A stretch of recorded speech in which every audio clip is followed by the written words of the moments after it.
Bourdin. RMC Bourdin 2012, intégrale présidentielle Jean-Jacques Bourdin.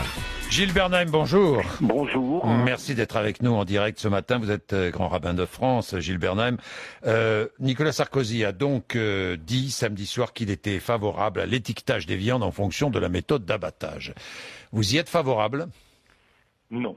Mais je voudrais faire une remarque au préalable.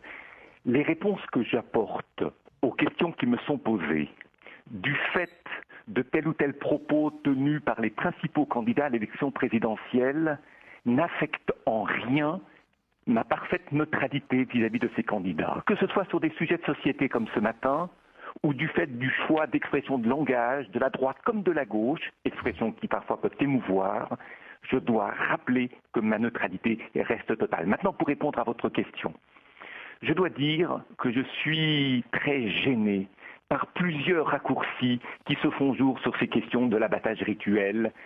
D'abord, il faut rappeler qu'aucune méthode d'abattage au monde ne garantit l'absence de douleur chez l'animal. Ensuite, qu'il n'y a pas d'un côté des abattoirs cachers ou halal rouges de sang et de l'autre côté des abattoirs blancs et aseptisés parce que pratiquant l'étourdissement. Au risque de surprendre, il y a aussi beaucoup de sang dans ces abattoirs-là où se fait l'étourdissement. Et puis je voudrais ajouter deux choses encore. Dans un animal qui est abattu rituellement, il y a des viandes non cachères qui sont commercialisées dans des circuits non cachères. Il n'y a aucune taxe collectée sur ces viandes pour le financement de la communauté juive. Cela doit être rappelé parce que c'est aussi une des raisons qui poussent à l'étiquetage. Je voulais rappeler ces points-là parce qu'ils sont importants et parce que d'aucuns pensent que viande cachère, abattage rituel signifie financement de la communauté juive, signifie souffrance, signifie cruauté. C'est aussi contre ces idées qu'il nous faut lutter. Bien, vous refusez donc cet étiquetage. Pourquoi vous le refusez? Écoutez, si on est pour l'information complète, ce que l'on appelle la traçabilité. La traçabilité, oui. Alors, peut-être faut-il ne pas cibler que le rituel. Il y a aussi des modes d'élevage des bovins dont on sait, si on les suit depuis l'origine, qu'ils traversent pour les animaux des moments de grande souffrance. Je pense à la castration, notamment, on n'en parle jamais. Je pense aussi aux moyens de transport des animaux, puisque l'on est pour l'information complète et la traçabilité. En fait, après l'étourdissement, lorsque les animaux sont saignés à vif, est-ce que nos auditeurs savent qu'il y a aussi plus de 15% d'échecs sur l'étourdissement et que les souffrances de l'animal sont infiniment plus grandes que lorsque l'on qualifie le halal ou... Allô, Gilles Bernheim. Ah, on a un petit problème de téléphone, ça arrive. On va essayer de rappeler Gilles Bernheim dans un instant. Vous savez que je reviendrai sur le sujet qui a été remis au goût du jour, si je puis dire, au goût du jour, par Claude Guéant.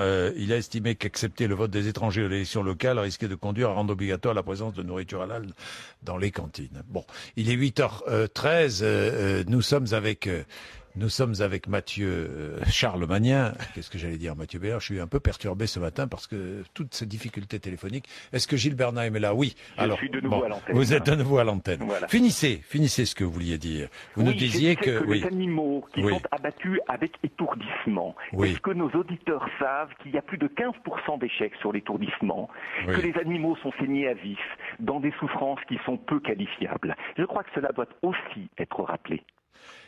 Des cantines, la crainte de voir des cantines où l'on mange une viande halal ou cachère, que dites-vous? Permettez-moi de ne rien dire sur la viande halal, c'est une question qu'il faut poser aux représentants D'accord. musulmans. Alors la viande cachère. La viande cachère, premièrement, cela n'existe pas. Deuxièmement, il faut rappeler qu'il n'y a que 1% sur l'ensemble de l'abattage des animaux en France qui est abattage rituel juif, c'est-à-dire cachère, 1%. Donc il n'y a vraiment aucun risque de voir de la viande cachère dans les cantines.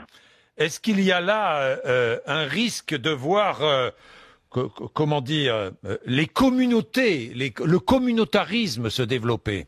Non, certainement pas. Il n'y a aucun risque de voir le communautarisme se développer. J'ajouterais de toute manière que lorsque l'on se préoccupe des problèmes de cruauté, de souffrance de l'animal, de traçabilité, donc d'information complète, la communauté juive fait d'énormes efforts pour qu'il n'y ait rien à redire sur le mode sanitaire, sur le plan bactériologique. Toutes les mesures sont prises et s'il y a des incidents qui sont relevés, je dirais deux choses. D'abord, il nous appartient de les éliminer totalement. Et j'ajouterais aussi que ces incidents dans l'abattage rituel existent aussi dans l'abattage non rituel. Mais c'est clair, dans votre rite, pas d'étourdissement, c'est très clair. Il n'y a pas d'étourdissement dans notre rite. Et vous souhaitez qu'on garde cette règle-là?